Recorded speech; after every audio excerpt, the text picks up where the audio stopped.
Today is June 17th, 2024, and this is the longest recording hiatus we have ever taken, all of like 8 or 9 days, and we are still probably a month ahead of schedule. Despite that, um, almost a week ago on June 11th, last Tuesday for us, I recorded a bit of audio to have on the podcast because I really just could not wait, but I will let past me tell you himself. Hello, everybody, and welcome to episode 5 of the East 15th podcast, which I have given the project name Oops, He Did It Again. And you will see why in just a moment. This is a pre recorded message. It is currently 2:19 p.m. on June 11th, 2024. I believe today's Tuesday, but really I couldn't tell you for sure. And let me just walk you through the day that my family has had. I couldn't wait for our next recording session, which will probably be later this week, because as you know, we're getting very ahead of schedule. But I could not wait even just a few days. I had to record this immediately, so this will probably be at the beginning of the episode, and if not, whatever we said before, you can hold against us in a court of law, I suppose. So anyway, this is the day that my family and I has had so far. So, for starters, the hot water tank in my house is leaking, and it's like not an inch or of still water, but probably like it. There's a puddle in my basement, basically. Excuse me, and that was just the start of the day. So, as I talked about in the last episode, I'm in the process of getting a new car. I'm waiting on it to arrive. And funny enough, it actually is ready today. I got the text yesterday. My plan is to pick it up this evening. And they needed proof of income. So I ran up to my work and I I printed out some pay stubs to give to the dealer. And I got home, and you wouldn't believe it, but here's where the title of the episode comes in. As I also mentioned on episode 4, I managed to lock my keys in my running car at the pickleball courts and had to call the local police to get my car unlocked. Well, believe it or not, folks, I did it again today. T minus, 4 hours at most that I go to the dealer and pick up my new car. That will hopefully be an impossibility for this to even happen. But I did it again, and after a few half-ditch efforts to avoid that problem, I ended up calling the local police once again. Fortunately, a different department, and they actually told me that this is the second Chevrolet Spark that they've had to open up today, which, how about that, right? So I had another officer come over, and I actually got to help him out this time. So they did pretty much the same thing, inflatable wedge. He put a chip in there and, got the long stick thingy and tried to open it. Asked us about the automatic locks, which my car does not have. And his like poker thingy did not have the rubber piece at the end like they did the first time, and he was having some difficulty. And he asked us if we would have anything. And I thought about it for a second because I knew I had to have something, and it occurred to me that it's on the tripod of the microphone that I'm recording this with right now. So I ran upstairs and I grabbed that, and I gave it to him. It fit perfectly on this thing, and it took maybe 2 attempts and got it open right up just like last time. So that happened. But the chaos continues because my mom is going on a solo trip to Tennessee. She left this morning. And the other day, I guess my parents, my mom had my dad hold on to her driver's license. And when he went to give it back, he gave her the wrong one. So my mom is in Tennessee right now with my dad's driver's license, and my dad has hers. So my dad doesn't even have his license. He's my co-signer on this car. So we don't even know how that's going to work. You know, if we're even going to be able to get it. I called the dealership and they had to leave a voicemail. But the chaos of the day has been ridiculous today. Flooding our house one drop at a time, making the same mistake twice in 3 days, and now I might not even be able to pick up the car that ends this issue once and for all. So there's a good first 5 minutes of the podcast that Chase can't talk over me. Just kidding, kinda. I'm not sure what the rest of the podcast will be about. Probably a little bit of reaction. Um, so I hope you guys enjoy the rest of the episode, and thanks for listening to the East 15th podcast. Yeah, so moral of the story after listening to all of that is pretty much that Aaron is a bit dumb. I mean that in the nicest way, but I'm not actually calling you dumb. A lot that happens all the time. I'm kidding. And I've locked myself out of my car. I've locked myself out of an older car that they actually broke the hinge on the car. So I think you're a lot better off considering that you already have a new car at this point, and that car did not really get damaged. It didn't get damaged? I mean, it didn't get damaged from my local police department, but not yours either. Nope. The only difference, like I said, I had to provide the plastic piece for my yeah, police. because my police department was prepared, but yours did not. But didn't you say you also used like a microphone? It was off the tripod of my microphone. For the record, folks, we did not actually listen to my file. I thought we were going to. We didn't, but that's okay. I did. That's why we sound like we don't know what we're talking about, because I haven't listened to that in at least a few days. But anyway, yeah, I listened to it when you sent it to me, so I'm just remembering bits and pieces. Yeah, I mean, I remember the key points. You know, hot water tank or whatever it was. Yeah, whatever. But my mom had my dad's license. For the record, things did go perfectly smoothly. Like I said, it's about a week later. My licenses, or my dad and our licenses were still on file at the dealership, so we didn't need to have the physical copies. There you go.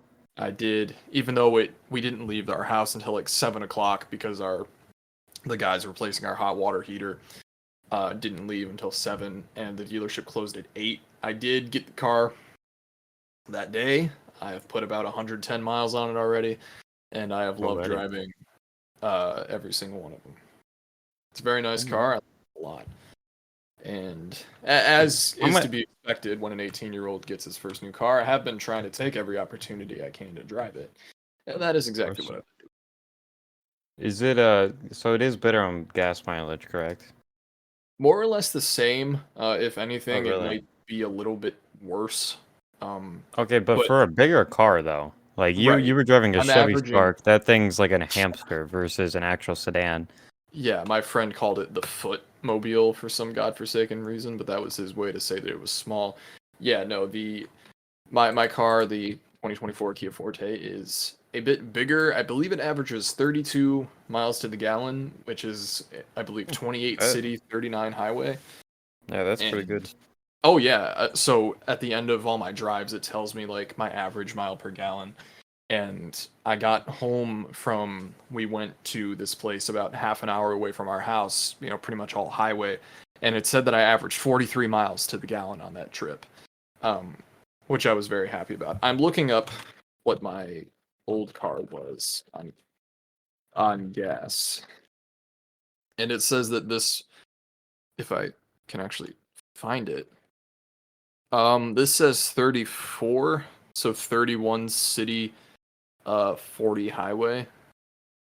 So pretty close. Yeah, I mean, they're more or less the same.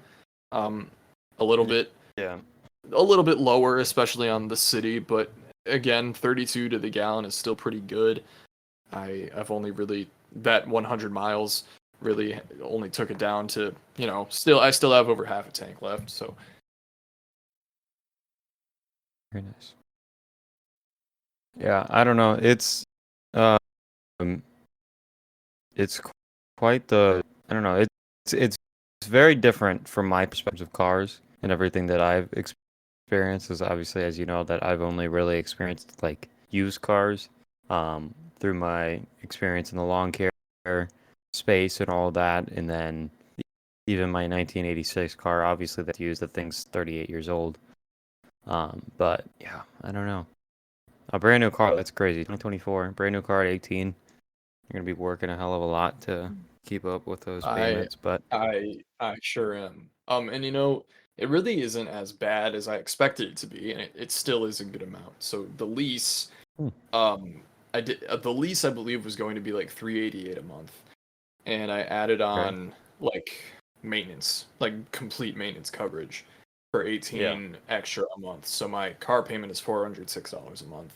My insurance, which I worked down a little bit by doing a few various things, is 107 a month. So you can do the math. I believe that's like 513 and change every month, which is a lot lower than I expected it to be, believe it or not, because when I first went car shopping, I couldn't even find a lease for less than 500 a month. So I'm pretty relieved about that. I do think I work plenty enough to be able to stay on top of that, and I'm also trying to save and invest some money as well to fall back on. So There you go. Yeah, because you do not want a bad credit report, especially at your age, and especially because your dad's a cosigner. So you'll probably get, right, grounded or something, because that falls on him too. right. Kicked out of my But house, yeah. yeah, but I don't know. Yeah, that's a very different thing. But one thing I did want to talk about that I also saved for the podcast was also iOS 18, which is a brand new What update a that you transition. seemingly, yeah, of We course, are so good at um, transitions, everybody. yeah, very smooth. But it seems like you don't know much about, but I can give you a general rundown and kind of see what your take is. Which, of course, this doesn't really come out until the fall. Um, Yeah, and I but didn't I even mean, know that it's 18 was a thing. So you know that what? I didn't know 18 was like in development. Or not necessarily in Yeah, development, but there's always in but development. But like you get on what I its way. Yeah, Yeah. right. Yeah, so there's a lot going on with iOS 18. It's also kind of surprisingly a little bit of controversy because even with all the new customization features and a lot of cool stuff, one of the cool aspects is the fact that they're working with OpenAI and incorporating pretty much ChatGPT and a lot, like a very extensive version of ChatGPT into Siri and into the iPhone. So you're going to be able to like generate images and use ChatGPT on your iPhone Oh wow. natively.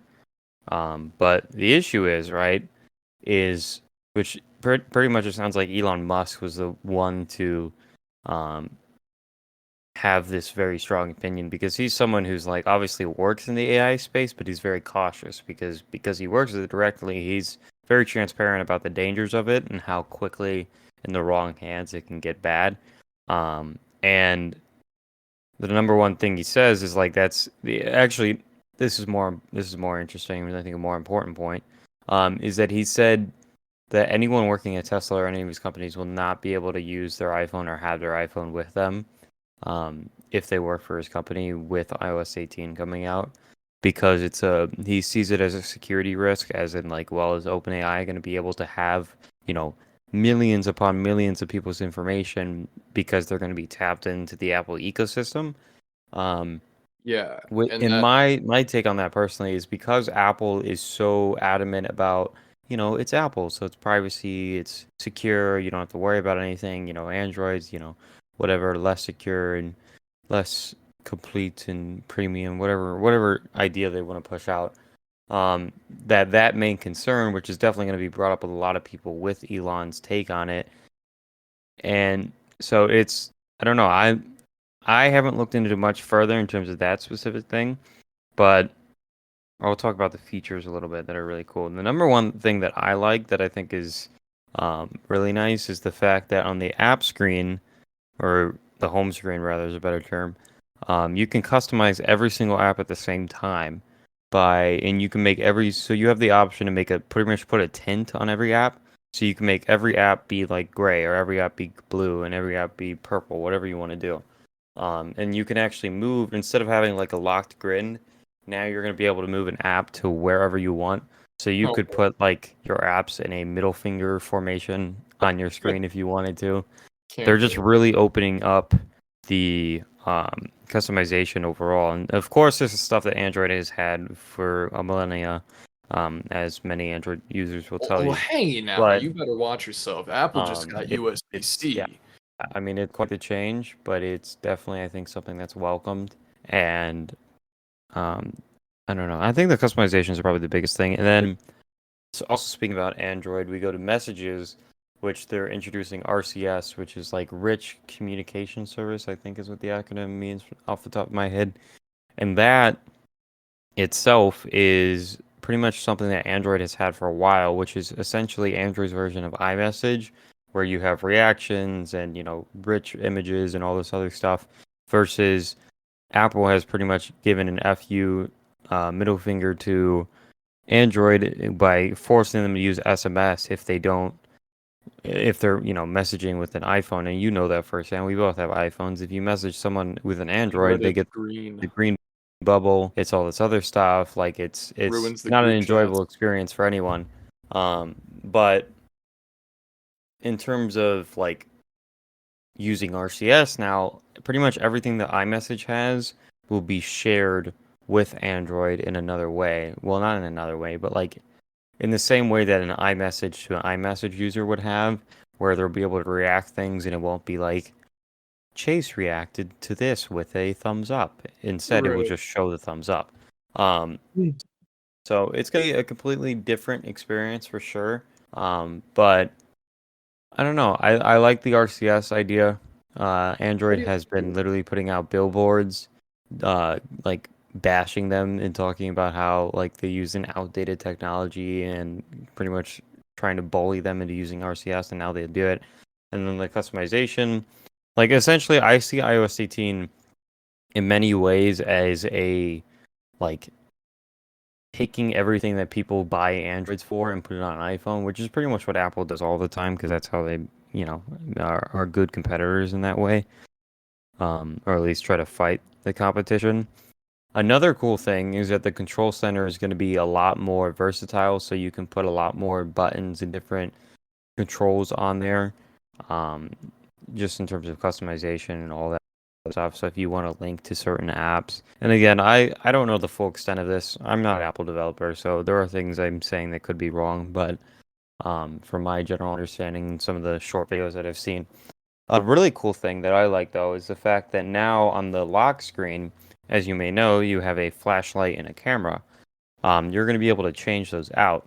So instead of a flashlight and camera, you can have a camera and the Notes app if you want to be able to jot Hmm. things down. Or you can have the camera and, in theory, Spotify if you want to be So able to it's do like that. Which, of course, upgraded.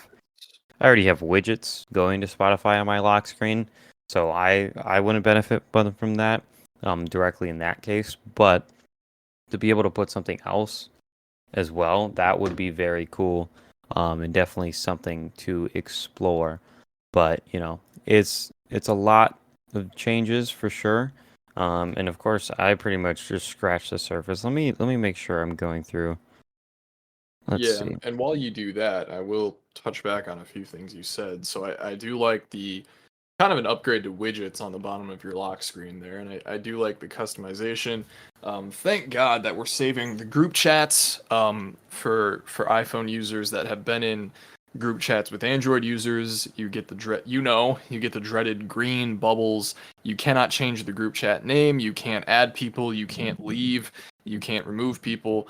You're pretty much locked into this group chat, and as someone who is in a very large group chat of theater kids that don't really talk anymore, it's a little bit awkward. I would love to leave, but you just can't do that. I like that. So regarding the whole AI thing, the implementation of ChatGPT, you Yeah. know, people can think what they want about Elon, and I'm not even going to go into that, but I Okay. I yeah, I'm not saying to think about that, but here's what I'll say. I like that he's cautious when working with AI. Yeah. And I really don't hate that, his employees might, well, they're not going to be able to have that access to it, because that's exactly what I thought as soon as you told me that. You know, every other young person on Earth, and I'm not going to give an age range because we don't need to add to the list of people we offend on this show, but most people on this Earth at this point, at least in the developed areas, has an iPhone, and uh, everybody's keeping well, a lot of people are keeping up with iPhones, and the point is, a lot of people, and if it's in the billions, it wouldn't surprise me. A lot of people are going to have access to iOS 18, and again, ChatGPT cramming it into an iPhone, it'll probably only do so much. But when you give that many people access to it, who knows what's going to happen? And while I do think it's cool, I think it'll be fun, for the first day that it's out, and then you never use it again. But I do wonder what that will do to, the AI scene and how people perceive it. And, again, I don't know what ChatGPT is capable of, but if it's big things, are we going to see those big things come to life in a way that gets maybe a little bit ahead of us? I think it's possible. I don't know. But yeah, I mean, I think that's a good question to ask. ChatGPT and AI only keeps getting better. So in terms of what it's capable of, we don't really know because they keep developing more and more. But we do know is that they can copy voices, copy faces, compute things, write really dumb looking stories. Um, and I mean dumb looking. ChatGPT really got popular and I was in a college level ELA class, my professor was like addressed it and pretty much said that she will know if it's AI. So don't be stupid. And people still did it and they still failed the class because of it. And of Um course, and now and of Google can detect it as well. Yeah. And there was already like reverse ChatGPT checkers pretty much when it got popular. Like it wasn't something that couldn't already be checked.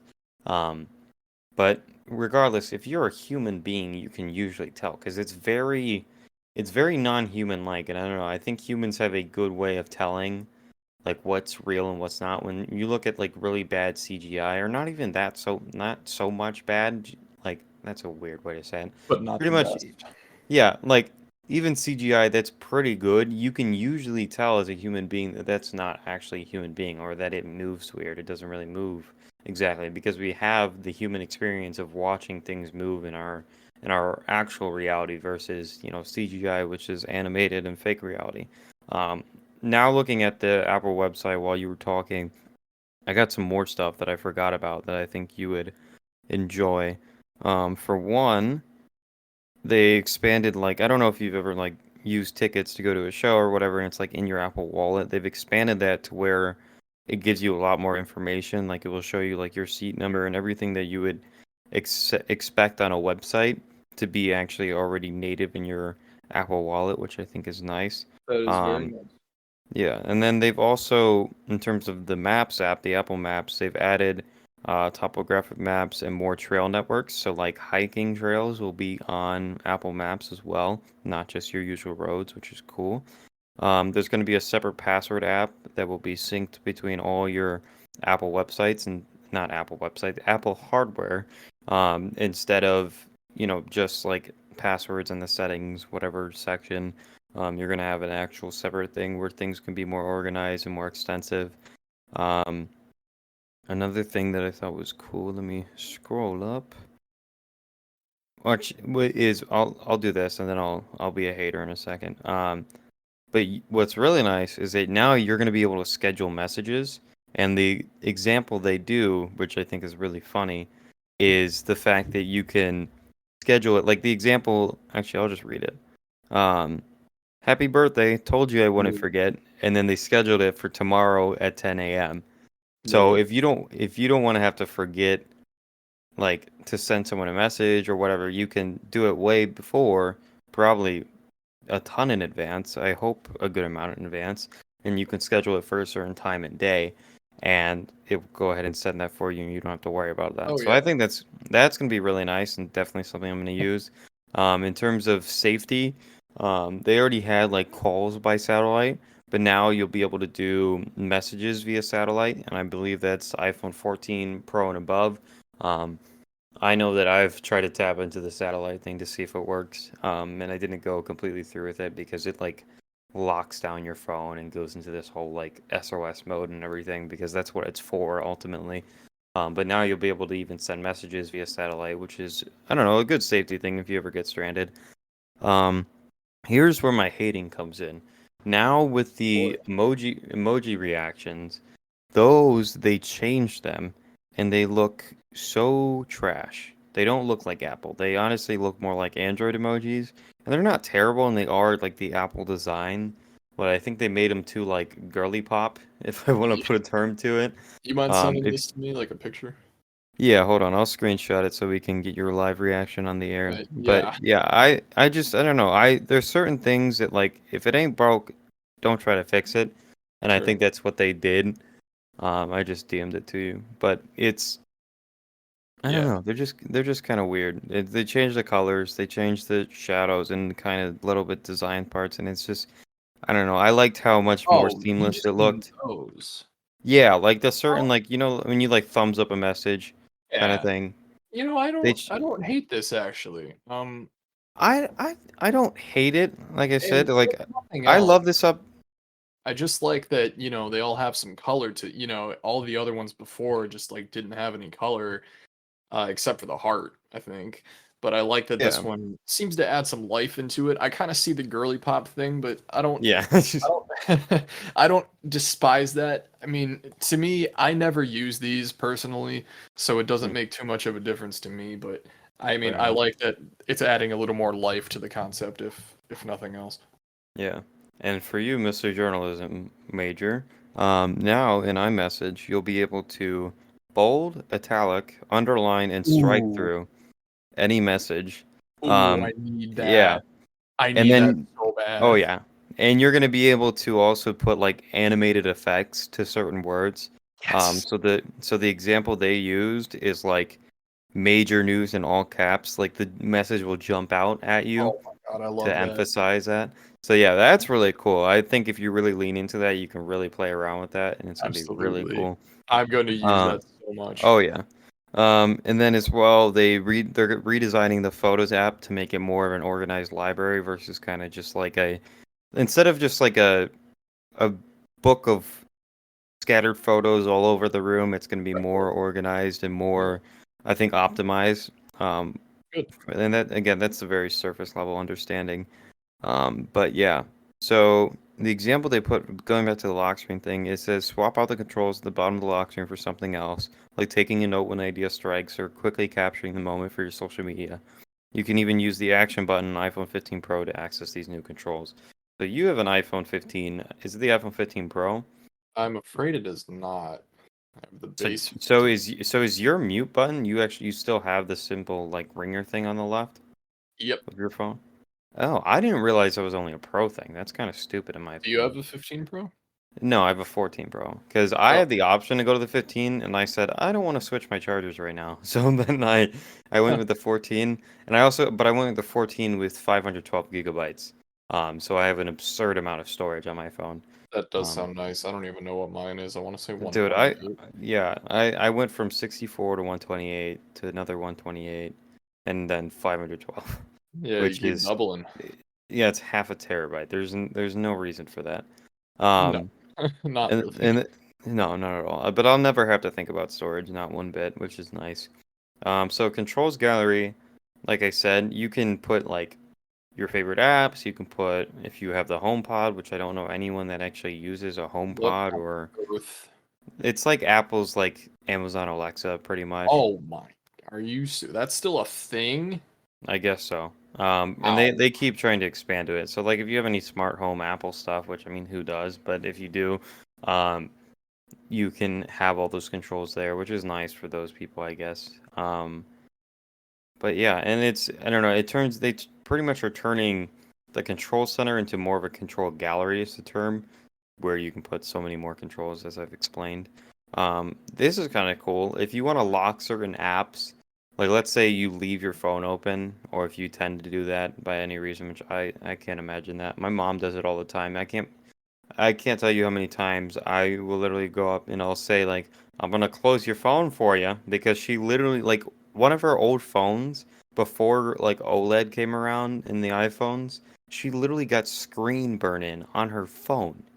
That doesn't What? happen. That does not happen. She got screen burn on her phone? Yeah, like what you do on a TV when you like leave the That football happens game on my on, laptop sometimes, but geez, on your like permanent, phone? like yeah, permanent too. Like Oh literally, my God.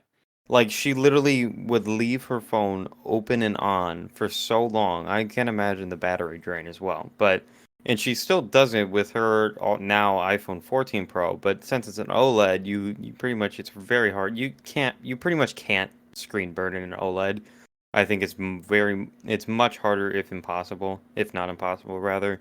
Um, so that's good for her, but she's still draining her battery. So every time I'm like trying to force the habit of turning it off because I'm like, dude, what are you doing? But I don't know. But the point is that if you're someone like that who like leaves your phone on, just a bad habit, or you want certain apps to be even more secure, now you can lock or hide certain apps. Um, so you can hide your like Nudie Mag app or whatever. Oh, thank God. Yeah, thank the Lord. But or you can lock certain apps if they're more of your like secure apps, like your bank app, if you want to do that, to where, of course, you have to log into your phone in the first place. But then if you want to open that app, then you have to do additional Face ID as well, which a bank app would probably be a little excessive considering, like for me to open my bank account anyway, I also have to do Face ID. Oh yeah, me So too. yeah, so I'd have to go through three Face ID to get to my bank account, which I guess is a good security measure, but it would get pretty excessive and probably a little annoying. Going back to what I mentioned before as well, a new look for app icons. So a lot of the Apple stuff are built in, and really just general things. They're gonna have a dark mode even of the app icon.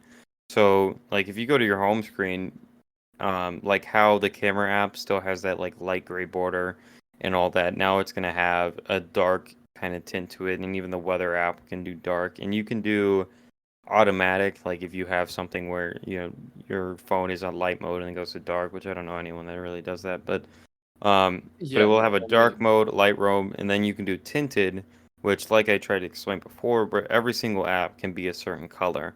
So even your camera app will have like a black border and then the color for everything else of your choice. So if you have a favorite color, you can make your whole phone that color pretty much, which is I think a really nice customization yeah. um, I don't see myself option. ever doing that, but I like it for people that would use it. Yeah, I think it's just having the option. That's something that's Apple is lacking. That's something that Android users always try to go at. Um, but also, I think what's nice is that, and if you have like a cool lock screen background or home screen background, you can kind of match with that or color coordinate it in some way. So, I don't know, which I think is something that's been lacking because even if you have like a cool lock screen, if you don't have, then all your apps kind of ruin it and they get in the way. And that's the other thing that's cool about having more of a free grid and not being locked anymore, is that you could put like a heart around like a picture of your dog as your home screen and have all your apps in like the heart formation, which I think is actually something Apple used as an example in their WWDC conference when they revealed all this stuff. But yeah, I don't know. It's a lot of options, lots of stuff. It's a huge update. This goes into the AI stuff a little bit. Delightful images created just for you. Create images to express yourself. Craft Genmoji for conversations, or revisit favorite moments with your own memory movies. Um, which that obviously does not like really go into detail at all, even on this Apple website.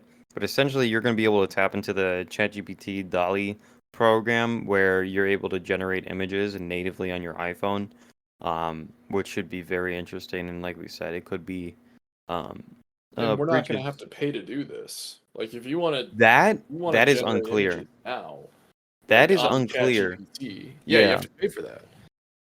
that is unclear. But Okay. I would, if being an Apple user and someone who you're already paying $1,000 for the phone, I think it would be in their best interest to make it free. I would hope. But I mean, I don't know. It's difficult because you kind of have to think about in terms of like the deal that OpenAI had to make with Apple. Because here's the deal, right? Apple is a trillion dollar company. Like they have more GDP than most countries like in the entire world, like by far. in one company. It's crazy. So OpenAI, which is now a very like billion plus dollar company because AI has exploded and they were one of the pioneers, of course, with ChatGPT. But that deal between them had to be something very special because OpenAI is a smaller company coming to Apple. For them to get more of a profit, essentially get their take of the deal, would probably be less important considering that they're getting their product on every single iPhone in the world that can support this software. So I bet the deal is that it's probably free for Apple users because that's going to be a buy point for in terms of people who want to get iPhones because then you're going to have access to this OpenAI stuff for free theoretically. But I don't know. I from what I've seen in the videos that have also mentioned that idea, it's kind of unclear, but they present it as a feature of the software and they don't talk about anything in terms of cost. So it appears to be free, but we And don't know until we actually that get our would hands on it. it would make sense to me for it to be like that as well. So Of course. But another thing that's interesting is now, especially if you have an iPad with an Apple Pencil, this is going to be incredible. Which I do myself. I don't think you do. So you might not have the full experience of what I'm going to explain here and talk about what they show as an example. But even on your iPhone, if you they call it Math Notes, and essentially it's a part of the Apple intelligence. Of course, Apple had to take AI and put their own spin on it because they're Apple. Um, and essentially what it is that if you go into Notes and you do like let's say you're just doing some simple calculations, instead of going to the calculator app and doing it separately, you can do 1 plus 1 equal sign, and Notes will automatically do the calculation and do equals 2. If you do anything more complex than that, it's going to do the exact same, we're turning um, notes into Excel. essentially. But what's even cooler is that then if you do that on an iPad, you can draw even more complex programs as if you were, writing on a notepad your calculus homework, and the iPad is going to calculate that for you. So it's a new way to cheat on your math homework is what Oh, and I think other students probably look at it as. And not exactly. I think it can be used as a good tool as well. I'm not necessarily saying that it is all cheating. Just to be able to take notes and have calculations so fast and just so seamless, that is a great thing. But the coolest part about it is that if you do like x plus 2 over x plus 2, which would just be, canceled out, um, it would do the calculation, but it would put out the answer in your own handwriting. So it'd use Apple Intelligence or AI to kind of mimic even your handwriting, which is a little bit scary, honest, if you think about it. It's like, it oh, is it gonna mimic it it? is for the You sake of know, cheating, like academic honesty, but also just for the fact that that can happen. yeah, And I'm it's like, curious oh, to see is how it gonna well it cut? works. Yeah, is it gonna? Well, from the example, which of course, it's a video, it's a certain environment, it's not hands-on, obviously, it's what Apple's gonna put out, but even so, they offer hands-on stuff at these conferences, and I'm sure there's some videos. I recommend MKBHD, I think is Marcus Brownlee's his actual name, but he always puts out amazing tech reviews. That's always my go-to guy. And I think either by the time this recording, he's going to have a more extensive thing on iOS 18, but he did kind of talk about WWDC in general. So yeah, I don't know. It's a lot of really cool stuff. iOS 18 is definitely a turning point in terms of software, and I mean they even have like Apple Vision Pro 2, like they're already moving on with that, and they have new iMac stuff, and they're already on like the M4 chip at this point. Like my computer that I'm on has an M2, and it's from last year. Like they're very much accelerating in new ways, especially with the fact that they now use their own processing chips, which is the Apple Silicon versus relying on Intel's lack of innovation. So yeah, Hmm. I don't know. That's why I'm an Apple guy. We both came from the Android world. Um, I was gonna bring that up. It's funny that we're so deeply invested into the Apple scene because when we were in elementary school, we were both uh, Samsung Galaxy owners, I got the S7 when it was new, which makes me feel obsolete at this point in my life, even though that was Yeah. really only a decade ago. And Yeah, I then I believe got then you, I got the S8 when it was new, and I think you got the S9, right? I no, I went straight from my S7 to I believe the iPhone XR. I Oh, hung on to that for a long time. yeah. I remember that. I remember the day you texted me, "I'm going to the dark side" or whatever, and you texted a photo of the box, and I was so mad. I I was don't like, doubt it. What I did was I like, go first though? Didn't you already have an iPhone? "No, you went first. You Hmm. definitely went first, dude." I Because remember I remember being like, texting you "You that from the traitor," and mall. then like literally not long at all, I get an iPhone 11. Right. Yeah, that's So what I was gonna say. I remember you having an 11 right around that time. Yeah, I do yeah. remember texting you that though. I was in the mall of all places. We went from the phone store to the mall, and we were in like the Sarku Japan line or whatever. And Oh, yeah, gotcha. that's when I was texting you. And iOS Yeah. felt so weird to me at the time, of course. Oh, dude, it felt so weird to me as well, but it was very exciting and intriguing because it's like I've only like been on that platform if I was like using my mom's phone or something. Right. And And it was now, so to me, I don't think I could go back. it's just Android's OS, like the UI, I shouldn't say Android OS necessarily, but the UI just feels so different in a way that I no longer like. yeah, it's just I It didn't feels I old to let me. me yeah, let me get some props first of all. Android is where innovation happens, especially Samsung because they're obviously the flagship Android phone and Google, of course. Um, but that is where innovation is driven in terms of the smartphone marketplace by far. There's also more Androids worldwide overall. iPhone is only the most popular phone really in the United States. But that's also because the United States is the wealthiest country in the world and we can afford iPhones. In terms of import tariffs and all that stuff, iPhones are like instead of only $1,000 here, they're like $2,000 when you go to a place like India or even like going back to where they were manufactured in China because of the tariffs and importing the phones. Um, they're even more expensive for those people, and overall, those people are not as wealthy as we are, and the phones are still the same price USD. So to afford those is a whole different story Huh. versus in affording them here, which obviously it's a very expensive investment here anyway. $1,000 is not something you just pick up every day unless you're a lot more wealthier than the most people. But Yeah, 365,000 a year is not exactly I mean, I know you're being hyperbolic all the same, but yeah, I mean, yeah, it's so a lot of it's money. yeah, but Android overall, that is where all the innovation happens, and that's why all the Android people are always they always got their panties in a bunch when it's iPhone comes up with some brand new feature that like the whole like tapping contacts to like exchange info or like share files. I think that was on the S7. Like Was it Sam, really? pretty sure it was. Like literally in terms of like NFC contact and all that other stuff, like that is a very old technology in the Android space. And not to mention the whole like super zoom. They always have like these huge megapixels on cameras, but guess what? iPhone has better colors. iPhone doesn't have crappy images when you go into other apps. iPhone has better seamless just app and UI interface overall. That's the thing that Android can't beat is that people will always prefer the ability to use iMessage number one, and number two, to use their camera app and have the same quality wherever. Because essentially the market favors Apple anyway. Um, and that's why they also are getting sued because they call themselves not they don't call themselves, but people are calling them a monopoly. Which They're in the not. United States they're not, Not but even here.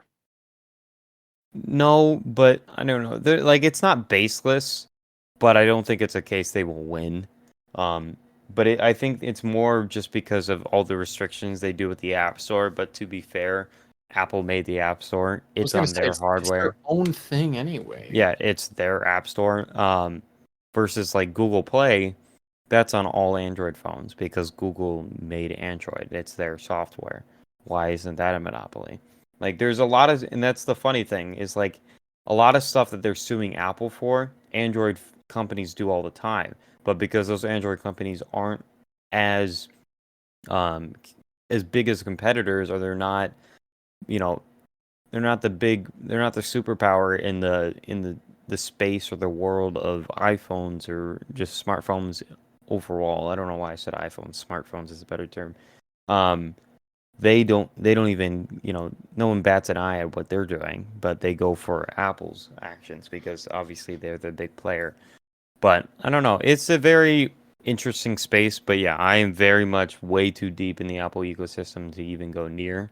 Um, but I did want to give some props to where, yeah, Android is always first, and they will continue to be first. An iPhone But makes it look pretty. but what is true simultaneously is that Apple will take that technology, most of the time even buy it from Samsung, which is a funny thing. They've bought so many Samsung screens, it's absurd, and people just are ignorant enough to not think so. Um, like literally, Apple buys so many technologies, so many not technology, so many parts of their phone from Android companies, even Samsung, their main competitor. But yeah, Apple will take their innovations, make it probably around easily 10 times better, and then leverage themselves on the fact that they are so within a walled garden that is the Apple ecosystem that feature won't even be Apple people don't care. They see it as a brand new gadget on their phone that they will never leave. Versus Android, they pretty much are sitting there fighting for customers by innovating in the most aggressive way possible. Versus Apple will take something that Android did 10 years ago, and all the Apple users will applaud it and think it's the greatest thing in the world. And but yeah, I mean, I'm sitting here recording this on a Mac Mini with a Apple Watch on my hand, not yeah, on my wrist rather, and an iPhone 14 right in front of me. Like I am deep into the Apple ecosystem, and I do have AirPods, but I don't use them. I'm actually wearing Really? Sony headphones. So Yeah, I yeah, don't use AirPods for like much, but like if I'm out of my house, I have them everywhere. yeah, no, I used to be that guy. They're very convenient, very easy. Um, and that's actually one of the new iOS things is that to respond to Siri or whatever with AirPods Pro, you can just shake your head yes or no, Hmm. very subtly, which is kind of cool. And they're using like the sensors within the AirPods to work with that. Um, and if I have an iPad that I do my music stuff on, what else? I also have a MacBook.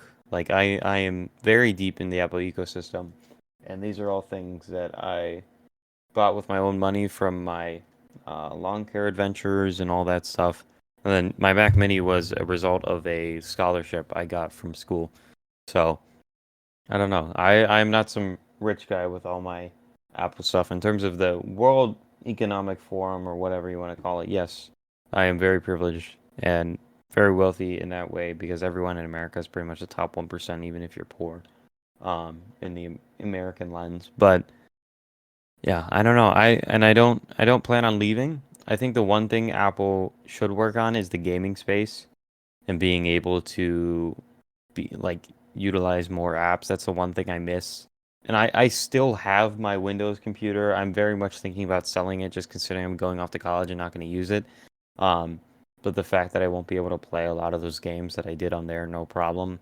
And the fact that I can't easily upgrade any of my stuff. But that's also part of the walled garden of being in the Apple ecosystem. But guess what? I will never have a blue screen like I did pretty often on my Windows Oh yeah, computer. all the time. Yeah, I will never have pretty much any issues at all, and if I do, you just get a new one. Like, and then you'll never have any issues for about a decade or more. Like my mom is still using her MacBook from 2014. That And MacBook Air, yeah, that MacBook Air that I used to use man, all the that time. brings back memories. Of course. Yeah, because I brought it to your house when we play Roblox. But like she still uses that and it still runs fine. She should probably take off all the garbage that's on there that's slowing it down because it only has so much storage. And if you take up your storage that your operating system is on, then you run into issues. But even that is much more so on Windows than it is on Mac. Like surprisingly, that thing runs even though she uses that thing as a filing cabinet. Um, but still, like if she just keeps it updated, it's made out of metal. It's not plastic like a lot of Windows computers are. So it's made out of metal, good material that's gonna last. It's slim and still charges well. She had the battery replaced at one point. Um, like it's that thing can probably still run and be used for a while. Even at my church, they use a similar MacBook from the same model year because they used to put the light in the Apple logo. They use that on stage to run some of their like digital instruments and all that, and that thing's probably still 10 years old as well. Like the thing that changes in terms of like Apple to Android or Windows to well, I guess Mac OS is the better term, is that like Apple things, yes, they're expensive, but they're made with better materials, more premium materials that are going to last forever, and they're built so optimized that they will last for so long. Versus Windows, you run into a lot of issues. It's kind of like an unstable platform, which that's not entirely true. It is very stable overall. I mean, it is like one of the most used. It's probably no, it is the most used computer OS by far. Um, but still, Apple, you never run into issues, and still people will stay with Apple because, for example, I love the fact that I will never um have to like think about if I can get text messages or have integration. I can copy something on my iPhone. Like I can go to our iMessages, copy something on our iPhone, and then I can go to my computer, right click paste or do copy paste, and it will paste on my computer. So your And I can do clipboard that. is universal. Yeah, so I can do that, and I can do that. I can go to my iPad to my phone. I can do my phone to my MacBook. I can do my phone to my Mac Mini. I can do my Mac Mini to my MacBook. The entire ecosystem. I think I wouldn't be surprised if I could do it with my watch. Like, and I don't even know how you copy and paste on an Apple Watch, but you probably can in some form, or it's connected in some form. Yeah, and like all my iMessages come on my computer, so I don't even have to touch my phone.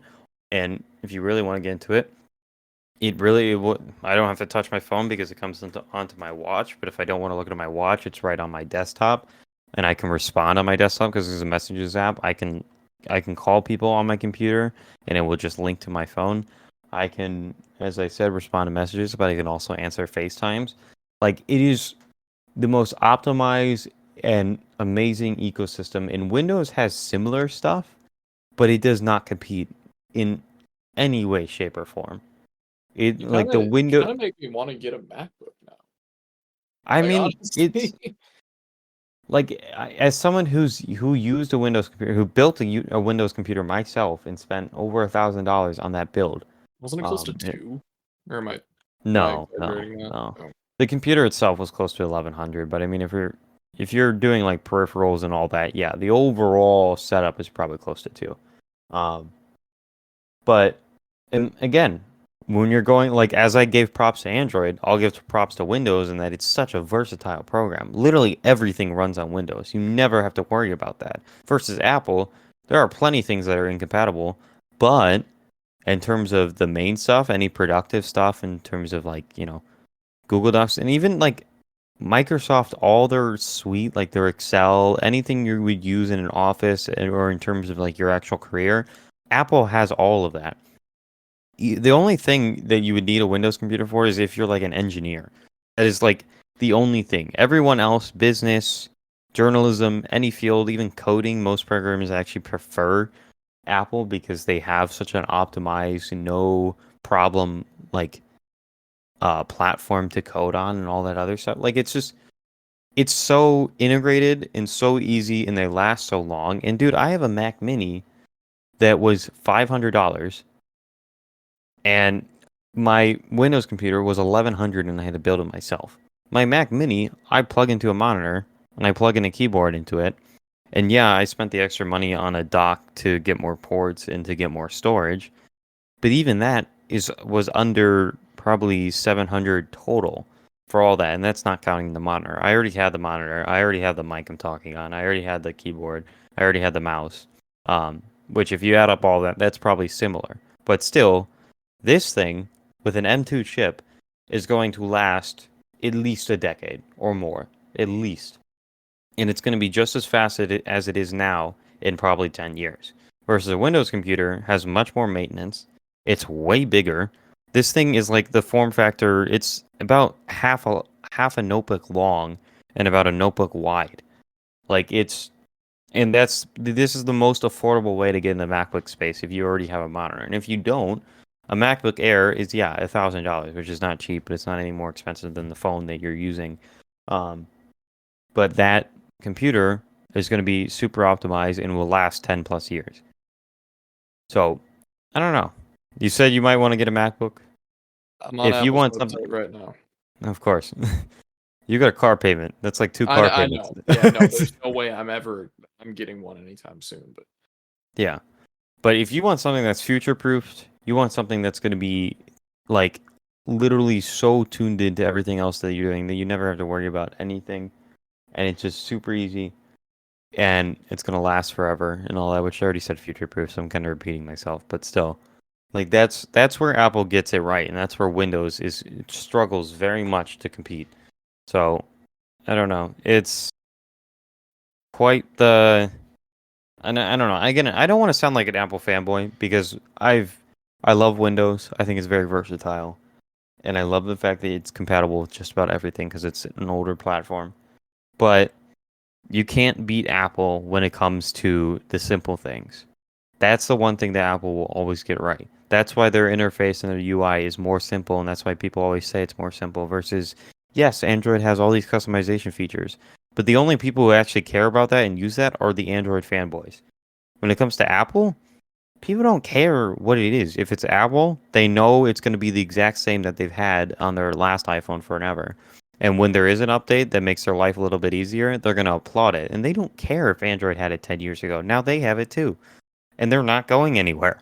Like that's why Apple is such a profitable and huge company is because it gets a customer base and it keeps it. Android has to fight for it all day long, but they're more versatile, more innovative, and super compatible platform.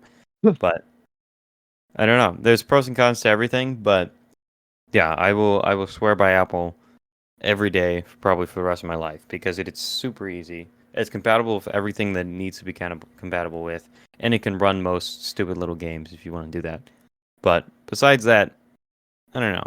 I think Windows is a better gaming platform, but that's the only thing that I would use it for, nothing else. Because Apple will never give me a blue screen, and I would likely never run into issues. So that's what I'll stick with, and this Mac Mini will bring me all throughout college and probably all the way into my career life. No issues. So, yeah. But I don't know. Again, it's when it's Apple, it's always going to be expensive unless you're getting a Mac Mini because that is the best price point ever. Um, in terms of what you're getting, I mean, an M2 MacBook Air is like $1,000 plus, depending on what you're getting. And with this, I was able to expand the storage, like I said, with the dock and all that.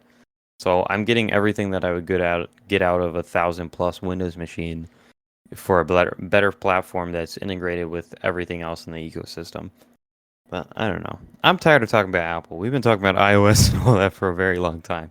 that we Um, have. but yeah. Oh, this is what I actually wanted to talk about that I was thinking about earlier.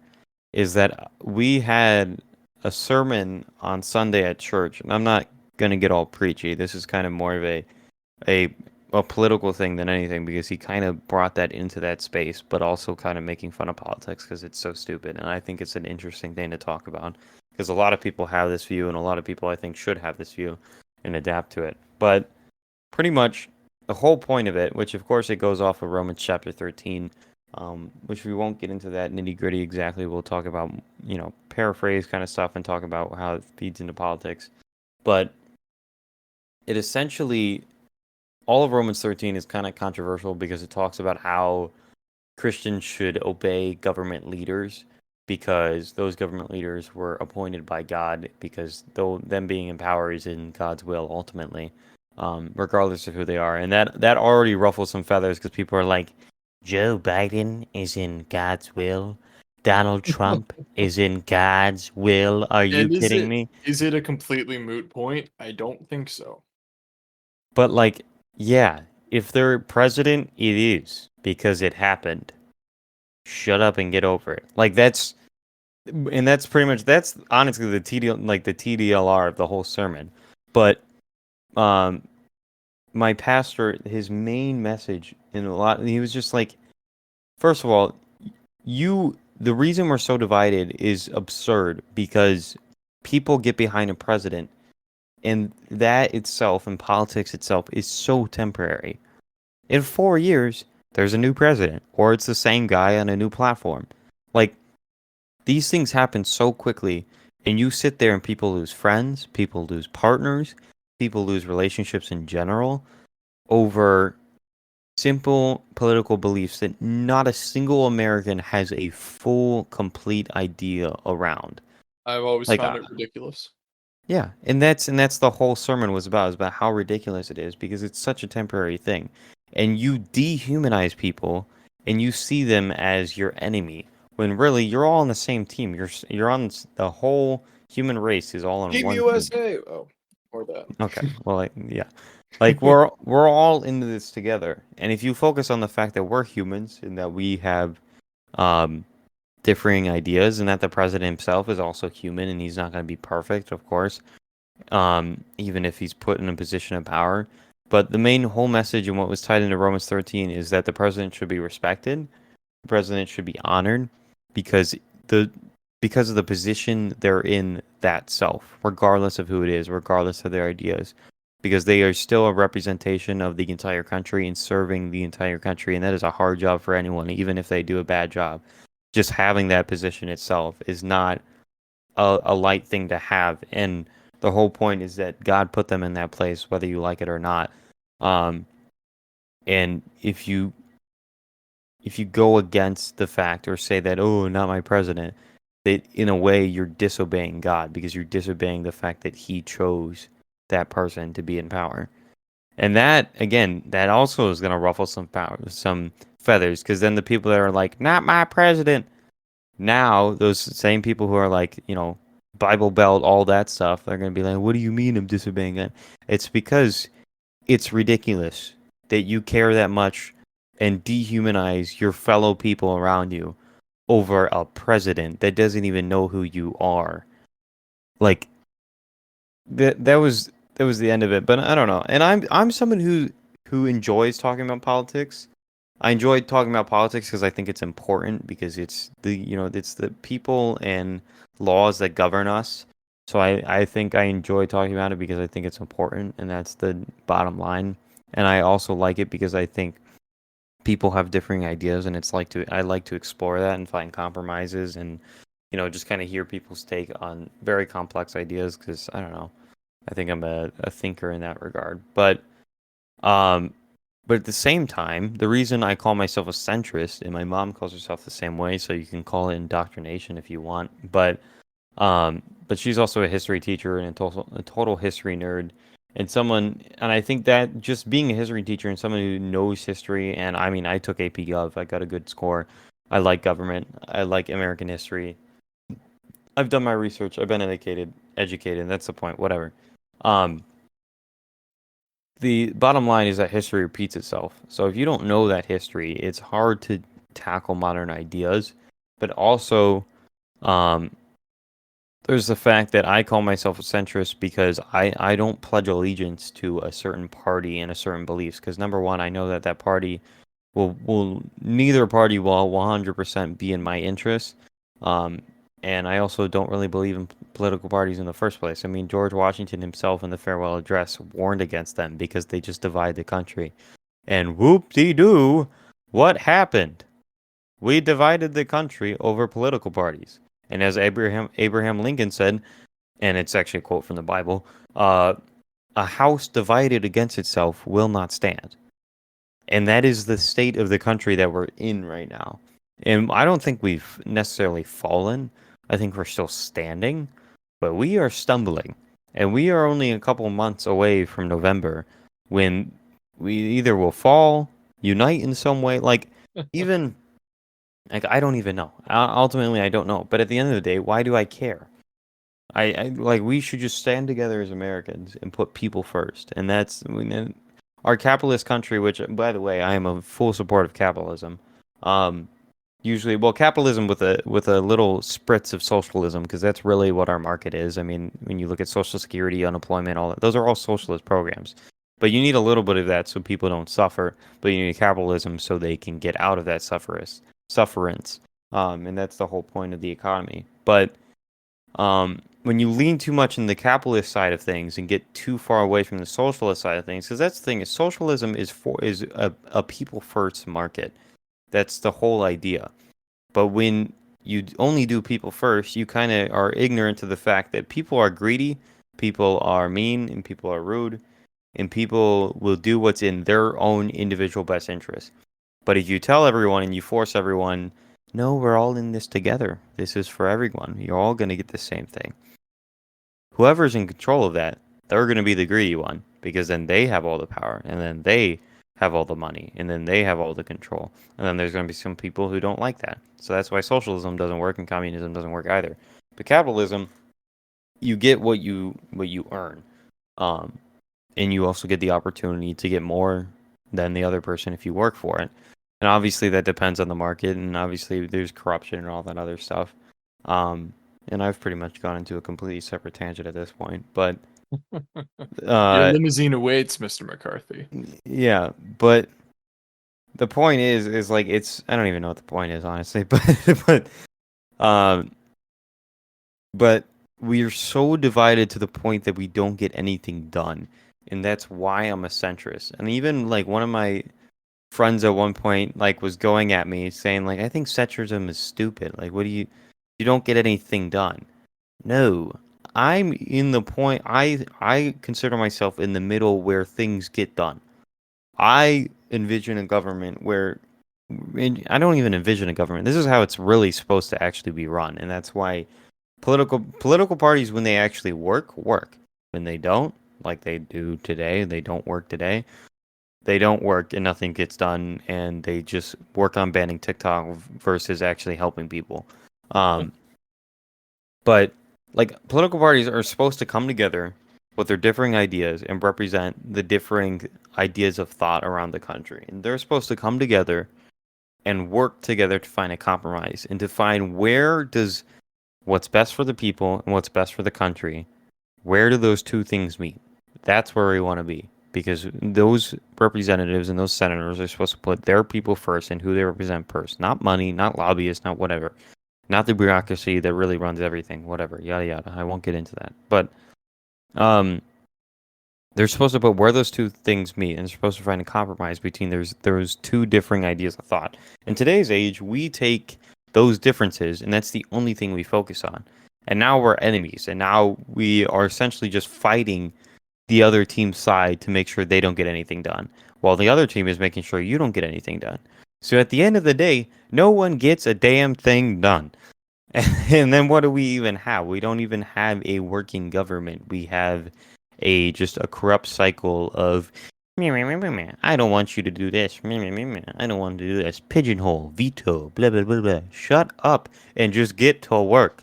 That is like that is my attitude, and that is essentially what the sermon was building off of, is that all of this stuff is temporary. All these differences and ideas that no one even fully comprehends is what you're focusing on, and you're not actually putting people first, and you're dehumanizing each other because of a simple thought or belief that they pledge allegiance to or whatever. Versus the whole point of the United States is that we are together and that we are one people. We the people, not we the Democrats or we the Republicans, or, whatever you want to do. And that's why I think I'm a centrist, and that's why I don't really consider myself a part of any political parties. I can see the pros and cons of each, and I essentially my ideologies I'm taking from each side, the good things that I agree with, and leaving out the bad that they usually very much disagree with. So I don't know, it's very complicated. Politics is a very complicated space.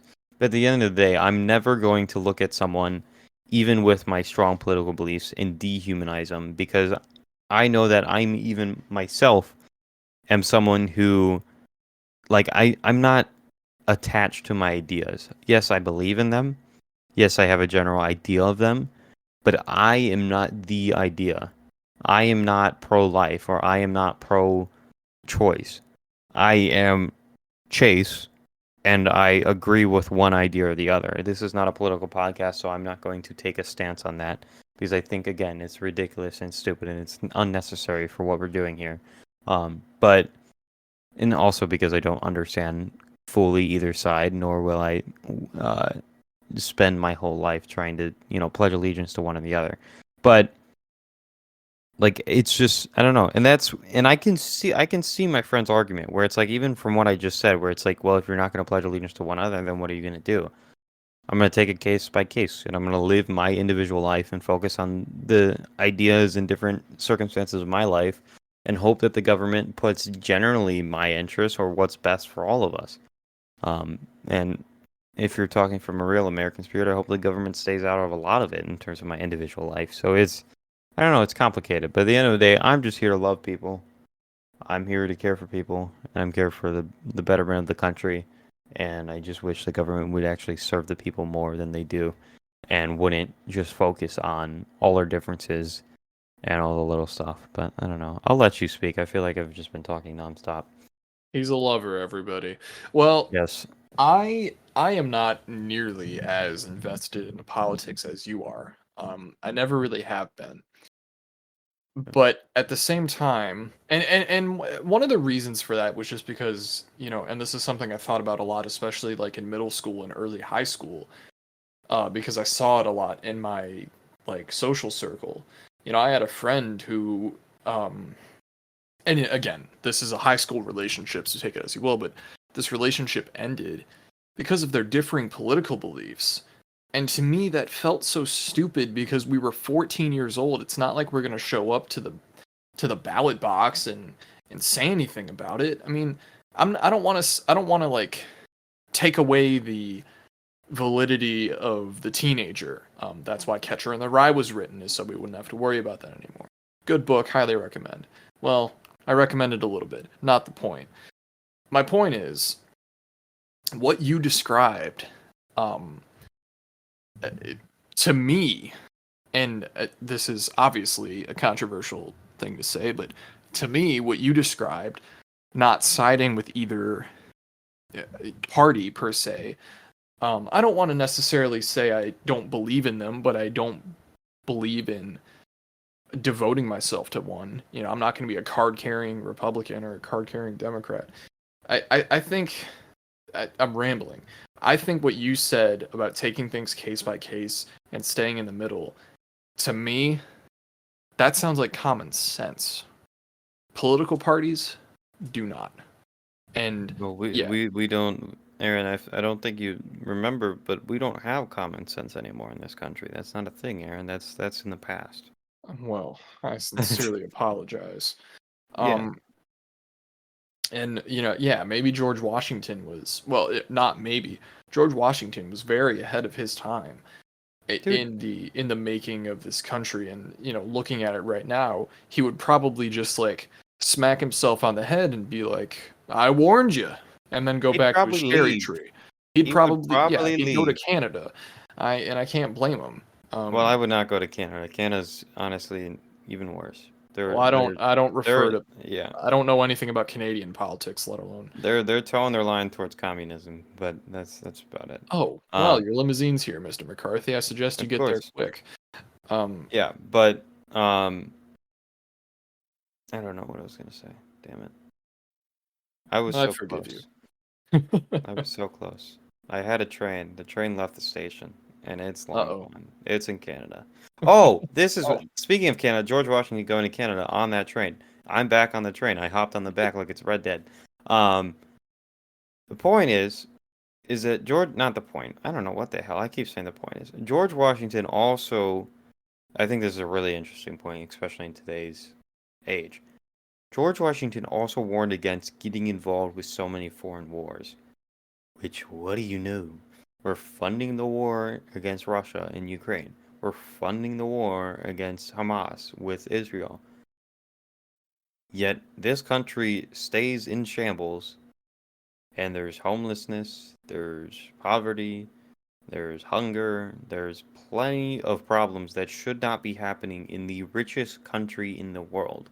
We are sending billions upon billions to foreign countries and wars that we have absolutely no involvement in and should not get involved in while our country sits here starving, pretty much, starving for some sort of help. And they'll say that, oh, the economy's doing better. No, it's not. Look around. Why is the grocery bill still so expensive? Why are people still suffering? Why do you have to Why are pay we 10 still, cents for a plastic bag in California? Sorry, yeah, that might why, just be me. yeah, well, California's a mess, but like, why are we spending so much money funding wars and escalating things? And I get some of it. Some of it's like, oh, it's in our best national security interest to make sure that Russia doesn't take over Ukraine, or it's in our best. The Israel thing I don't get, besides the fact that we're like an ally-ish of Israel and that we have a lot of money. But again, and my dad always says this, and I always agree with him in the fact that like you gotta follow the money Hmm. because also because well, number one, because we are a semi-corrupt and capitalistic nation, but um you got to follow the money because when they say like, "Oh, we're sending 1 trillion in weapons to Ukraine." The hell we are. We're paying 1 trillion dollars to our own weapons manufacturers in the United States from government taxpayer dollars and then just simply sending those weapons. The money stays here, folks. It's in the United States. The only thing that like Lockheed Martin's getting the money, not Ukraine. Absolutely not. Why would they? Because we're literally just paying our own bill and then saying, "Hey, Ukraine, here you go. Go bomb Moscow." Like it's it's all we're doing. And so here we go. We get all our money back to ourselves, and then we escalate things across the seas and piss off Russia, who were our allies in World War II, who were, and now because of it, now they're getting all buddy buddies with China and all of our other like Well, kind our of friendship with allies. Russia didn't last that long after World War II, but anyway. Yeah, but like the point is that we have a very on and off relationship with China, Russia, all those other people. Like it's and those people, China and Russia together are quite the superpower. Yeah. Individually, we can take them, and together we can probably take them. But together, that's a threat. That is a real threat. And that is a real economic threat. Russia not so much, but China definitely. It is a real like manufacturing threat. I mean, every other thing I own is made in China. We were talking a lot about Apple. Everything is made in China there.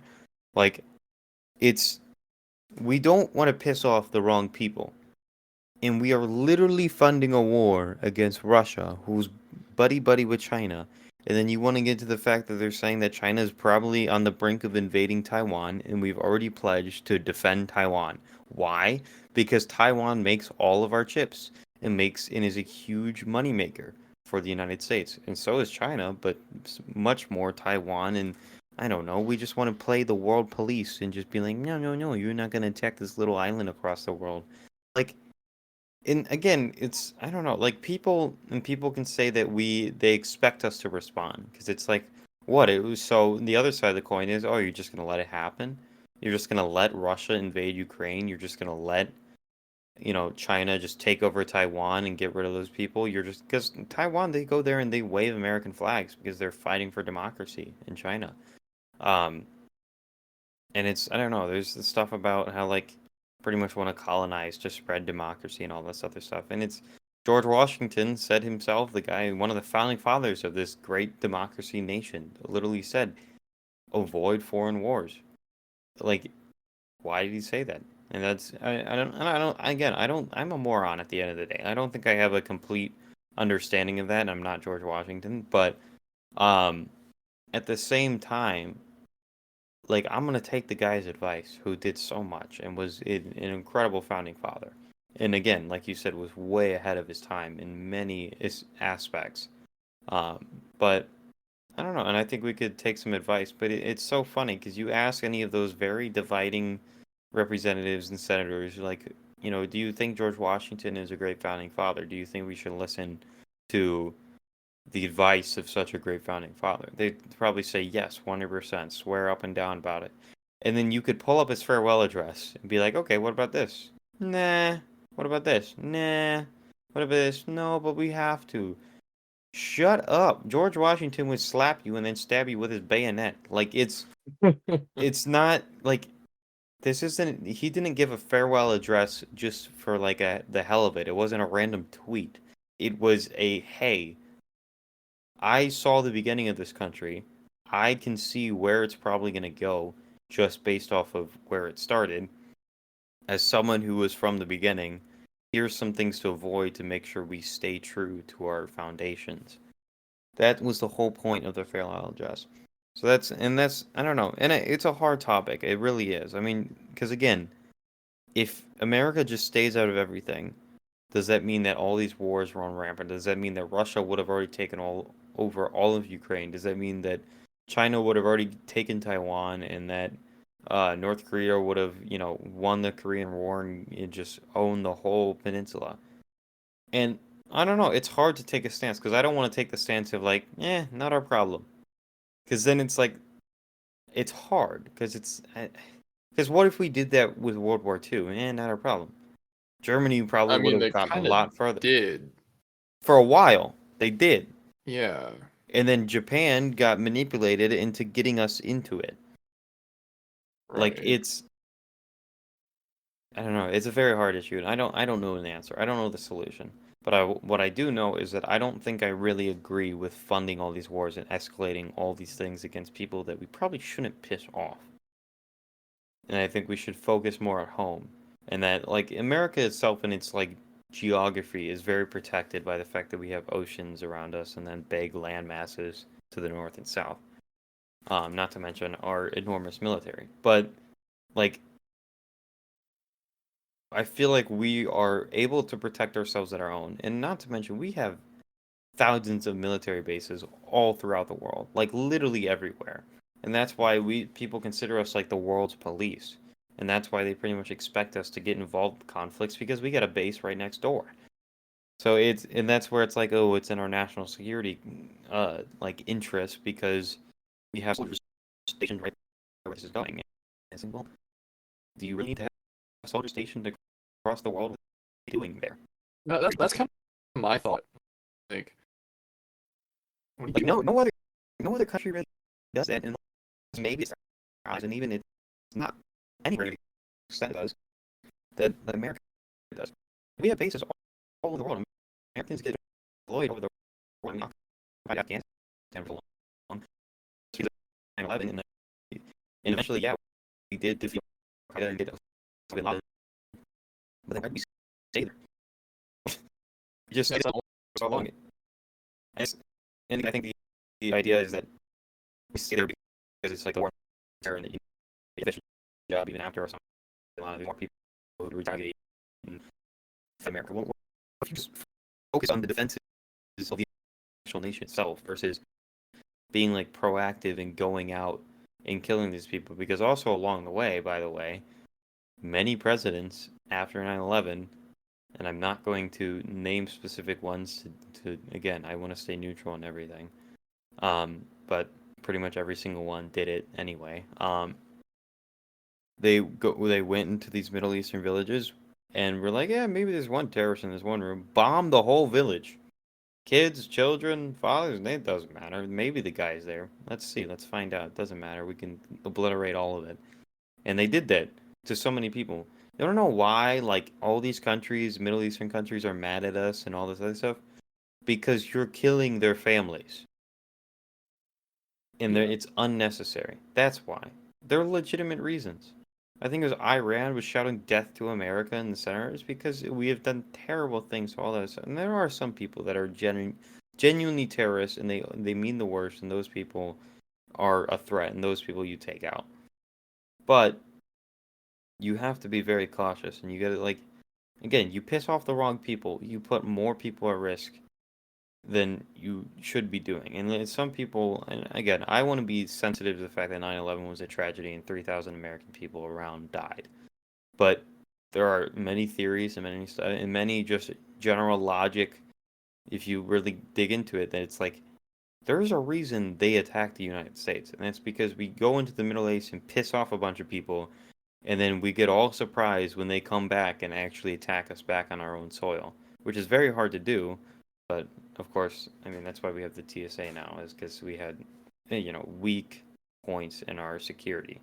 But even most people just didn't even dare to even touch the United States because of all the military might that we have. And of course, we retaliated and showed them what that means, and it then killed all their families. So then they're still mad at us. And it's like when you're essentially just waiting for another 9/11, and it's, I don't know, it's super complicated. But at the end of the day, none of this matters to me. I'm gonna go to bed tonight not thinking about whether or not there's gonna be another 9/11, or whether or not we pissed off all these people in the Middle East, or any of our kind of like not so much not I'm not gonna say enemies. I'm not gonna call Russia or um like China an enemy, because we still do so much trade with them. We still have fought good wars with them, and I mean, we're on the ISS with Russia. Like I'm sure that's pretty interesting when the Ukraine war and all that came out, when, America's sitting there supporting the other side, and it was American and Russians on the same spacecraft all the way up there. But again, I'm sure those people see past their differences and see past where they're from and realize that they're humans and that they're literally hundreds of miles in space. Like, what are they gonna do? Duke it out in space? Like, what's then? Like, then what? Like, Yeah. it's pointless. All this stuff is pointless. Anyone It is listening it's probably thinks that subjective. I'm like a super conspiracy theorist and I'm super into politics. I'm really not at the end of the day. I pay attention, I form ideas, and I'm educated enough that I could have debates and talk about it for hours, as I have. But at the end of the day, I don't go throughout my whole day thinking about politics. I don't go throughout my whole day watching the news, because if you watch the news all day, number one, you go crazy.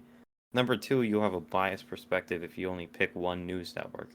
Number three, you'll probably just be scared and have no hope in the world, because you'll just, all you're learning all day is learning about murders, deaths, bombs, wars. Like they rarely ever cover the good stuff. They only cover the bad stuff. So you only look at the bad stuff like they are, you're gonna have a pretty sad life. So I don't know. I think the main takeaway is that politics suck. Um, I think people should be educated enough that they can vote. I think people should be educated enough that they generally know what's going on, but do not spend your whole life pledging allegiance to some ideology in terms of your politics, because that's when you kind of just go down a very biased line, and that's where you end up joining the team of ignorant people who don't put people first and put their party first and put their ideas and ideology first.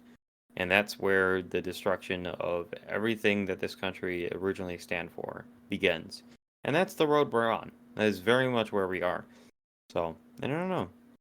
And I think a lot of people are frustrated. I think, like, we've had the same two candidates up for election in the past 4 years.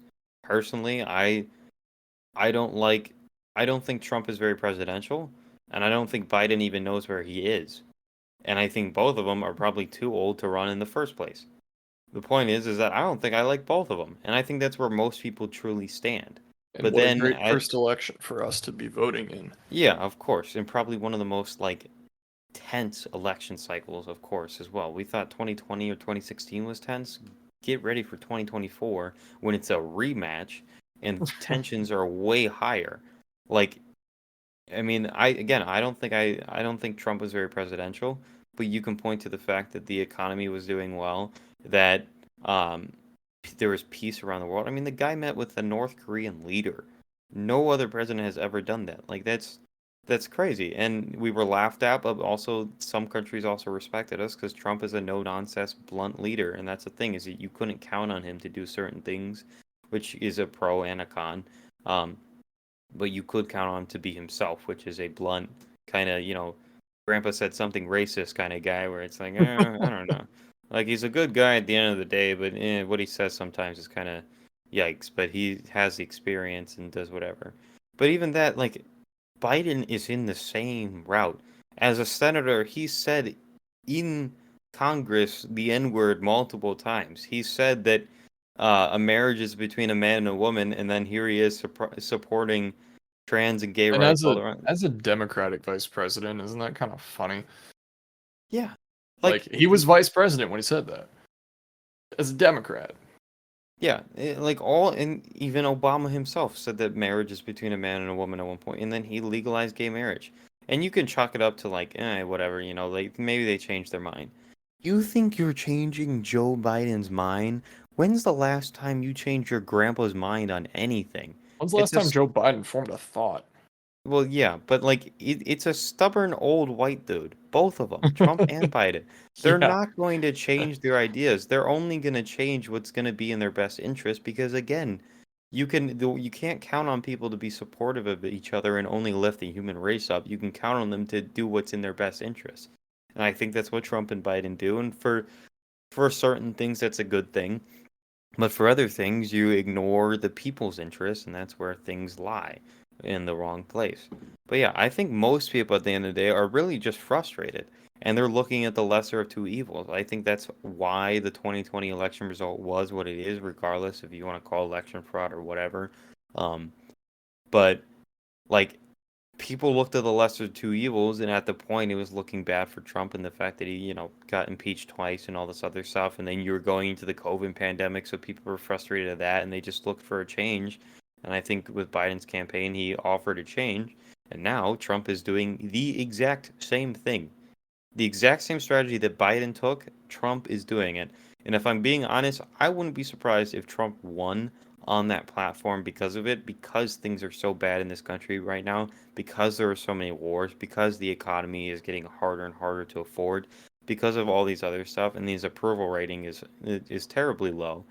So again, some people might flip, even Democrats might flip over to the red side and pick what they think is the lesser of two evils, even if they, said Trump was a racist and all this other stuff back in 2016 when that was the more popular narrative. And again, I don't agree with a lot of things that Trump has says. I don't even understand what Biden says half the time. I don't Neither think does he. anyone can. Yeah, he doesn't even know what he's saying. Like, but also, I stand on the principle that if you retire at 65, you should not be taking one of the most stressful and hard jobs in the entire nation or entire world, that is being the leader of the free world and the leader of the United States of America. I think Obama as a president was the most presidential president I think I will ever see in my lifetime. Hopefully there's someone that's better, but we don't know. That is what I've seen so far. I looked up to Obama as a kid because he's so well spoken, so well educated, and he did fight for the most part for a lot of people's rights, and in terms of a representative of the nation, Obama was a great representation of that. But at the same time, some of his actions were questionable in terms of, bombing the Middle East and all that other stuff. But again, all of the presidents since 9/11 pretty much did the exact same thing. So it's kind of like, I don't know. What are you going to do? I'm not in control of that. And at the end of the day, it doesn't affect me. But I don't agree with it. But I think Obama was the most presidential guy that we've had in a long time, regardless. But I don't know. It's a very complicated thing. We live in a very, like, complicated and complex country, but that's what makes it great, is that we have a melting pot, and that we have so many different ideas, and hopefully we try to come together and be the United States. But obviously I think that's what we're struggling with right now. And I think most people are frustrated with the fact that they even have to choose between two old white guys who are both bad and good in their own right. Biden has a lot of experience, but I think Biden has changed his ideas, and then ultimately he's not even really running the country. It's the whole support system around him. And then, but even Trump the same way, when he is in power, you have the entire Republican Party and the bureaucracy running it and all this other stuff. And but at the same time, because he's generally such a no nonsense, blunt guy, I think he's better off in terms of being a leader, even if he says some very questionable thing. I think someone made a great analogy that was like, even if your coach is a prick, if you're winning the game, it doesn't matter. And that's kind of how I think a lot of people are going to view Trump in a way, versus Biden's kind of like the old guy in the nursing home that you kind of just smile and nod at. And it's like, yeah, All right, he's, Grandpa, I think it's yeah, time for your nap. yeah, like you did great things back in the day. You were a senator for so very long. You're from Delaware or whatever. That's great, Grandpa. and you're just looking at your watch, waiting for the guy to die. Like like I it's. mean, yeah. But those are our options. Those are the president. One of those two are the future president of the United States for the next 4 years. If either of Again, them can even live the next 4 years, like it's incredible. But I don't know. we just had someone join the audience for like 2 seconds and then leave. Yeah, I saw that. That's my friend Henry. But Oh, um, but yeah, the point is that it's very complicated. Those are our options, and I think most people are just frustrated. Ultimately, I think I generally know who I'm going to vote for, but if it was Trump or Biden, and I could pick or, I would. I there would you pick go. or. Well, there are President always or. the independent parties that don't have a chance. But And that's the thing. The person, if you go like a throwaway vote, which I don't even fully comprehend this, but I'll stand on its principle. If you do a throwaway vote, like an independent party at the third party, you're essentially giving a vote to the side that you least agree with, which sucks because and then it reduces the choice. And we're talking about a country that was built on election and choice. So what the hell are we doing? And then that's honestly what like my attitude is, and that's why. You know what's the funny thing is? The funniest thing is that the pastor literally, and to show how much of a joke politics is after going through this whole thing and essentially telling everyone to knock it off, just look at people in the eyes and see them as human beings instead of seeing them as a certain team and your enemy. He literally said, which I'm not going to dox myself, but he said like, I'll use my last name, like Springer for president 2024. And he was like at the end of the thing, which I'll show you the sermon video because it's hilarious. I'll show you the end of it after this. But he literally said like Springer, and actually let me think of how he set it up. He was like, and I have one thing to say to that. Springer 2024, and then all the screens changed to Springer 2024 with a very professional photo of my pastor and an American flag in it, just showing how stupid it is. After this whole politics talk and going into like the Bible and all this other stuff, he ends it with that stupid thing just to almost give like a cherry on top to show how stupid it is. That even he's gonna have some stupid ad campaign even after all that. And of course, it's a fake ad campaign. But I don't know. It was a very nice cherry on top. But yeah, politics are stupid. I just wish people put people first. And I was talking with my other friend the other day, and I think a good point he brought up was the fact that like I think he thinks the best, and I agree with him. So I think, um, and not I think. I'll just say the statement. This is simple grammar. But um, I think that blah blah blah. The best politicians are the ones that don't like politics. And I think that's very true in a lot of way. And because if you say they don't like politics, you say they don't like the state of politics and the modern politics. The best politicians are the people that don't care for politics and care for the people that they're serving. well, And then I'm that sure you love the movie Mr. Smith Goes to Washington. I've never even heard of that movie. Jimmy Stewart. Don't know Um, who that is. oh, all right. 30s, 40s. We're talking like 30s, 40s. He was Like when the movie George came out? Bailey. Yes, this is a Oh, movie from like the late 30s. George Bailey and It's a Wonderful Life. Point is the whole point of the of course. movie is that this very ordinary man, Jefferson Smith, um is somehow some way elected senator. And he literally is like a political nobody. He knows nothing about politics. He's literally just like a Boy Scout camp, like scoutmaster. Sure, I'll put it that way. Um, and he goes to Washington to become like an interim senator. And as this like he doesn't know anything about politics. He's walking through Washington D.C. like a kid in a candy store, I guess. And he just yeah, he works his way through Washington. I think you'd like the movie. Hmm. But yeah, I mean, and I don't know, and I'm not trying to say like because I don't like politics, I'd be a great politician.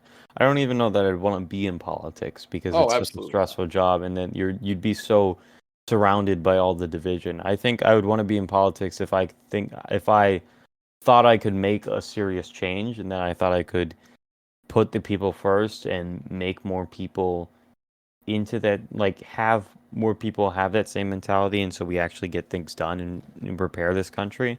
But at the end of the day, I just want to have my life goals really at the end of the day are to have a good career, a good wife, good family, and leave a lasting legacy of loving people and helping others. That is my that is my ultimate goal, besides just being a good Christian and ultimately uh, serving the Lord in everything that I do, but also, yeah, along the way, picking up an incredible wife and starting a family and all that other stuff. Like and those are simple life goals for most people as well. But I don't know, and I think politics, that's where those things become hard to achieve because you're in such a vicious environment and I don't know, it's very complicated, but it's it's necessary, and that's where it's like I hate politics, but I also love talking about politics because I think it's important, and I'm passionate about things that I think are important. So I'm passionate about politics in the way that I'm educated about them, and I will debate people all day long. But one thing I will never do is I don't care if you have the most stupid belief ever, in my opinion. I will never see you as anything but a human deserving of everything that you deserve in this country and overall as just being a human being. Um, because that's I think that's what we've built this country on, is that, the even one of my favorite founding fathers, Alexander Hamilton, he literally like built a lot of the amendments to the Constitution and built the financial system. He did that by talking his way and writing his way into it. And if people just shut him down and showed him and talked him as a crazy, which people did, I mean, he literally got killed because of it because Aaron Burr didn't like him. But um, but if they didn't even listen at all and they didn't let debate happen, and if we didn't have free speech, none of those great ideas would come out. And when you allow free speech to happen, you allow for a whole market of good ideas and bad ideas to be heard. But without a market at all, the only ideas that are heard are the only ideas that whoever's in power wants them to be. And that's where 1984 occurs, pretty much. But when you have a free market, everyone can see what's stupid and everyone can decide for themselves what's good and what's bad. And that's where you actually get somewhere. That's where work actually gets done. And that's where people aren't just fighting over ideas. They're actually having real conversations and actually trying to find compromises versus just having screaming wars at each other and seeing each other as the scum of the earth when really we're all terrible people and we're just trying to figure out what's best for everyone. And I think that's the reality that I'd like to push ourselves into. And if that's something I can do, and that means by going into politics and forcing people to do that, well, not forcing people, but encouraging that, um, and if that opportunity arises, I would do it. I have no clue what's in God's will for me, but all I know is that I'm gonna go to college. I'm gonna get into business. I'm gonna do whatever. I did think about getting a dual M. There's a program at Ohio State that's a MBA in, well, it's a master's of public administration and a master of business administration as well. And you do it in a couple years, and you get 2 master's degrees, but that's really expensive. So I don't know, but in terms of formal education, if I wanted to go down that route, that's what I would do. But I'm also on the pre-law track, so I don't know. We'll see what happens. But I think I've done enough yapping. It is 11 p.m. I'm I have to tired. be up I'm at sure. like 8 in the morning. Yeah, I gotta drive down to Columbus tomorrow morning as Oh, of well, course. pretty early. And I got a long day ahead of me. But I don't know. This was kind of an interesting podcast in many ways. We didn't really um stick to a number of topics, but rather just kept on Oh, a few and transitioned. up to 2. I mean, Yeah, 2.5 really, and Apple and almost 2 politics. hours. Yeah. Yeah, but I don't know. I hope it was somewhat entertaining. I'm sure there's some things in here that are really boring to people. If you don't care about Apple and if you don't care about politics or the United States, then you probably have already tuned out by now. But um, at the end of the day, this podcast is really for me and Aaron to talk about silly little things and put it out to the world and hope we entertain the world with our silly little conversations. But I hope you enjoyed. I recommend joining the Discord because actually, for the first time in this third era, of course, we are actually recording this live for the people. So if you want to be able to listen to podcasts early, listen to the uncut version, or listen to the before and after and see a little bit of the behind the scenes, I recommend joining the Discord. We usually and hopefully include that link in the episode description, but if not, it's in the podcast description itself, so you'll be able to find it either way. But it's 11 p.m. We got to go to bed. If you're listening to this at night, you got to go to bed. Have a good night.